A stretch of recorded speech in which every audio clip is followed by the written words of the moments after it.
CP RSS பிஜேபியோட கைப்பாவையா தான் இருக்கு. ஏன் நீங்க அங்க போய் ஒளிஞ்சுக்கிறீங்க?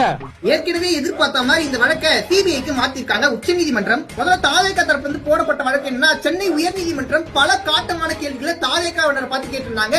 இதை நீக்கணும்னு அதே நேரத்துல சுப்ரீம் கோர்ட் நீதிபதி ஓய்வு பெற்ற அந்த நீதிபதியோட தலைமையில ஒரு தனி கமிஷன் அமைக்கப்படணும்ன்றதா தாவேகா தரப்பு வந்து போடப்பட்ட வழக்கு. இன்னொரு பக்கம் என்னன்னா, இந்த கரூர் இன்சிடென்டால பாதிக்கப்பட்ட குடும்பத்தினர் அவங்க வந்து தமிழ்நாடு அரசு மேல நம்பிக்கை இல்ல, இதை வந்து சிபிஐக்கு மாத்துங்கன்னு சொல்லிட்டு அவங்களும் வழக்கு போட்டுருந்தாங்க. இது ரெண்டுத்தையும் மிக்ஸ் பண்ண மாதிரி இந்த வழக்கை சிபிஐ கொடுக்கப்பட்டாலும் இதை ஒரு உச்சநீதிமன்ற நீதிபதி மேற்பார்வையிடுவாருன்னு சொல்றாங்க.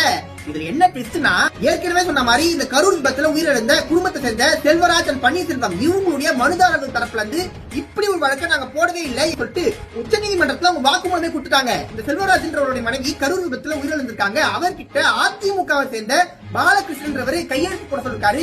எதுக்கு கையெழுத்து போடுறோம்னு தெரியாம தான் கையெழுத்து போட்டிருக்காரு. அதுக்கு அவர் சொன்ன காரணம் என்னன்னா, கையெழுத்து போட்டாதான் காசு கொடுப்பாங்க, அதனால கையெழுத்து போட்டு சொல்லிட்டு அவர்கிட்ட கையெழுத்து வாங்கிட்டாங்க. அதே நேரத்துல கரூர் இன்சிடென்ட்ல உயிரிழந்த ஒரு குழந்தையுடைய அப்பா தான் பன்னீர்செல்வம், அவர் தான் இந்த வழக்கு போட்டிருக்காரு. ஆனா இந்த குழந்தையுடைய அம்மா சொல்றாங்க, இவர் அப்பாவே கிடையாது, எங்க ரெண்டு பேருக்கு நடுவுலயும் டைவர்ஸ் ஆயிடுச்சு, இவர் வெறும்னே காசுக்காக தான் இந்த வழக்கு போட்டிருக்காரு அப்படின்னு சொல்லிட்டு ரைட்ஸ் சேனல்ல அவங்க இன்டர்வியூ கொடுத்திருக்காங்க. அப்ப இந்த முதல்ல போடப்பட்ட மனு சரியானதா, அதுவே பெரிய கேள்விக்குறியா இருக்கு. அதை தாண்டி இந்த பாலகிருஷ்ணன் அதிமுக சேர்ந்தவர், அவர் எப்படி இதுக்குள்ள ரோலா வராரு?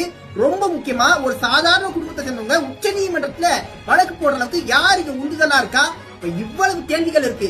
எனவே இந்த வழக்கை சிபிஐக்கு மாத்தியாச்சு, உண்மை வெளியே வரும்னு சொல்லிட்டு நம்மளும் நம்புவோம். இது உண்மையிலேயே தாவேக கிடைச்ச வெற்றியா இல்ல விஜய் அண்ணனுக்கு வைக்கப்பட்ட டிராப்பா அப்படின்றது போக போக தெரியும் ஃப்ரெண்ட்ஸ்.